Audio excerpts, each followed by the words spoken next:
Monsieur le Premier ministre, vendredi a été commis un acte d'une barbarie inouïe. Monsieur Samuel Paty a été décapité parce que l'enseignement qu'il dispensait dans l'école de la République ne convenait pas à quelques parents d'élèves et à un minable prédicateur.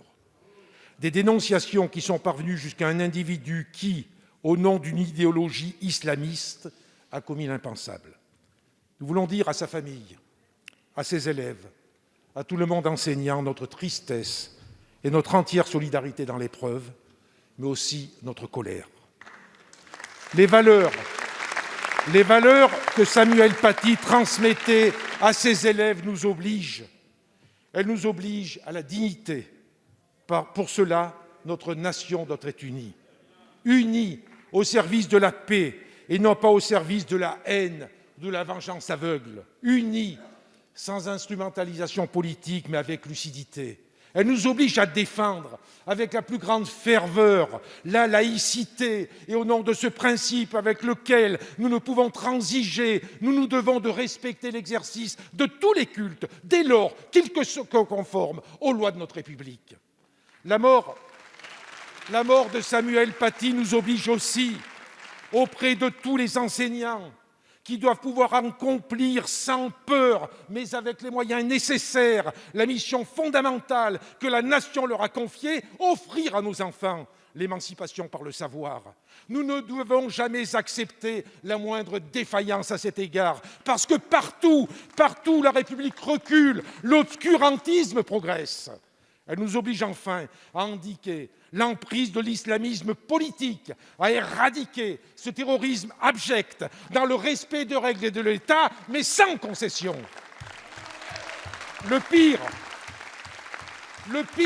ce serait de tomber dans le piège de la division. Ce serait aussi d'affaiblir cette belle mission qui a enseigné, mais aussi de laisser croire que nos concitoyens de confession musulmane s'accommodent du terrorisme islamiste. Si c'était le cas, celui qui a ôté Samuel Paty à sa famille et à notre pays aurait gagné.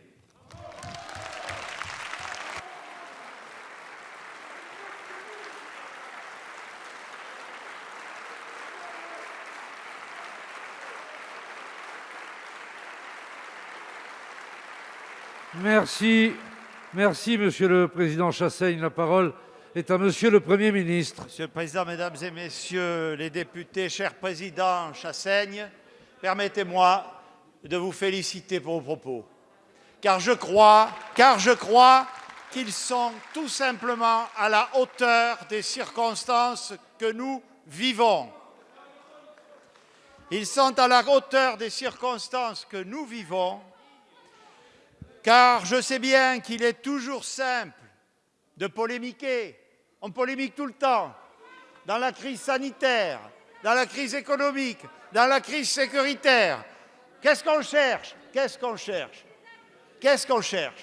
À améliorer la situation de nos concitoyens?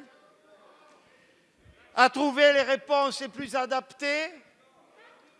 Ou à faire de l'électoralisme inadapté aux circonstances? Que cherche-t-on? Nous cherchons à agir, et cette majorité le fait. Je suis sûr d'ailleurs, à vous écouter, que sur tous les bancs, vous voterez le projet de loi de lutte contre les séparatismes que nous allons vous soumettre dans quelques semaines, en même temps que vous chercherez à l'améliorer. Cher Président Chassaigne, vous avez raison. Il est des moments où une nation doit se réunir. Les attaques portées à son personnel enseignant, en la personne du professeur Paty, sont une attaque contre la France. Et la France tout entière doit se lever pour dire non.